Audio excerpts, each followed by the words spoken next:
আসসালামু আলাইকুম সবাইকে। সবাই কেমন আছেন? আশা করছি সবাই ভালো আছেন। আমি আল্লাহর রহমতে ভালো আছি। বরাবরের মতো আবার নতুন একটি রেসিপি নিয়ে আপনাদের মাঝে চলে আসলাম। আশা করছি আজকের এই রেসিপিটিও আপনাদের ভীষণ ভালো লাগবে। এই শীতে এই রেসিপিটি অবশ্যই ট্রাই করবেন, সবার পছন্দ হবে। সরাসরি রেসিপিতে চলে যাব। প্রথমে চুলায় একটি প্যান বসিয়ে দিয়েছি, দিয়ে দিব 1/2 লিটার পানি।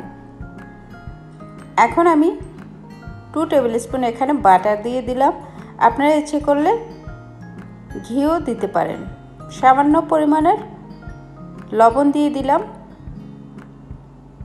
এখন আমি এখানে 2 টেবিল স্পুন চিনি দিয়ে দিলাম। এখানে আমি 1.5 কাপ চালের গুঁড়া নিয়েছি, আতপ চালের গুঁড়ো, আর দিয়ে দিব 1/2 কাপ ময়দা। টোটাল আমার এখানে 2 কাপ ময়দা আর চালের গুঁড়ি দিয়েছি। এখন আমি চুলার আঁচটা একদম লোতে করে দিয়ে ভালো করে সেদ্ধ করে নিব। বাটার দেওয়াতে প্যানে কিন্তু একদমই লাগছে না, সেদ্ধ করা হয়ে গিয়েছে। ডোটি আমি এখন উঠিয়ে নিব। একটি বলে উঠিয়ে নিচ্ছি। এবার ভালো করে ঠান্ডা করে নিব। ভালো করে ঠান্ডা করে নিয়ে তারপরে এখানে একটি ডিম অ্যাড করে দিলাম। এবার এখানে বিটার মেশিন দিয়ে আমি ভালো করে বিট করে নিব। আর এটা যদি এভাবে বিট করে নেওয়া যায় তাহলে ডোটা এত মসৃণ হয়, আর দুধে দেওয়ার সাথে সাথে এটা একদম সফট হয়ে যাবে। খুব একটা টাইম লাগবে না ভিজিয়ে রাখার জন্য। এখন আমি পুরোটাই এভাবে ছাড়িয়ে নিচ্ছি।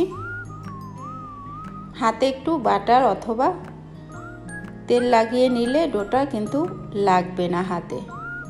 এবার যেখানে আমি রাখবো সেখানে একটু বাটার ব্রাশ করে নিয়েছি, আর এই নজেল দিয়ে আস্তে আস্তে হাতের সাহায্যে করতে হবে। এই ডোটা খুব একটা নরমও না আর শক্তও না। যদি আমি পাইপিং ব্যাগে যদি করি তাহলে পাইপিং ব্যাগটা ফেটে যায়, যেহেতু মোটামুটি একটু শক্ত। সেজন্য এভাবে করে নিলেই হয়, খুব একটা টাইমও লাগে না।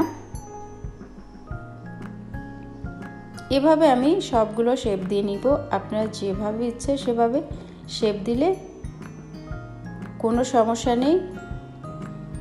এভাবে আমি 3 থেকে 4 বার তৈরি করে ভেজে নিব। চুলার আঁচটা মিডিয়াম টু লোতে রেখে সবগুলো ভেজে নিতে হবে।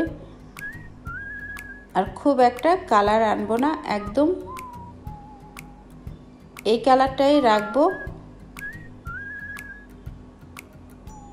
এক সাইড হয়ে গিয়েছে, এখন আমি আস্তে আস্তে উল্টিয়ে দিব। বাটার দেওয়াতে খুবই সফট হয় ভাজার সময়, একটু পরে এটা কিন্তু শক্ত হয়ে যায়। শক্ত হয়ে গেলে উল্টানোর সময় আর কোনো চিন্তা থাকে না যে ভেঙে যাবে কিনা। এখন কিন্তু শক্ত হয়ে গিয়েছে। এই পর্যায়ে আমি উঠিয়ে নিচ্ছি। সবগুলো উঠিয়ে নিব, এর চেয়ে বেশি কালার আনবো না। সবগুলো ভাজা কিন্তু আমার কমপ্লিট। এখানে আমি উঠিয়ে নিয়েছি। এখন আমি চুলায় চলে যাব। চুলায় প্যান বসিয়ে দিয়ে এখানে আমি 1 লিটার দুধ দিয়ে দিব, আর দিয়ে দিব 1/2 লিটার পানি। 2টি এলাচ দিয়ে দিলাম, আর একটি তেজপাতা ছিঁড়ে এখানে দিয়ে দিব। এখন দিয়ে দিলাম 1 কাপ চিনি। আজকে আমি এই পিঠাটা তৈরি করব চিনি দিয়ে। বলক চলে আসছে, এই পর্যায়ে পিঠাগুলো আমি দিয়ে দিচ্ছি। জালটা আমি বন্ধ করে দিয়েছি। চুলা কিন্তু আমি বন্ধ করে দিয়েছি। এই পর্যায়ে চুলা আর জ্বালিয়ে রাখা যাবে না, তা না হলে পিঠাগুলো কিন্তু ভেঙে যাবে। এবার আমি উঠিয়ে কিছুক্ষণ রেখে দিব ঠান্ডা হওয়ার জন্য। তারপরে একটি সার্ভিং ডিশে ঢেলে দিব।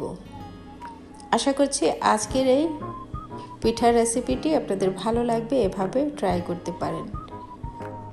এই শীতে এই রেসিপিটি অবশ্যই একবার হলেও ট্রাই করবেন। আজকের মতো বিদায় নেব। সবাই ভালো থাকবেন, সুস্থ থাকবেন, নিরাপদে থাকবেন আর আমার চ্যানেলের সাথেই থাকবেন। আল্লাহ হাফেজ।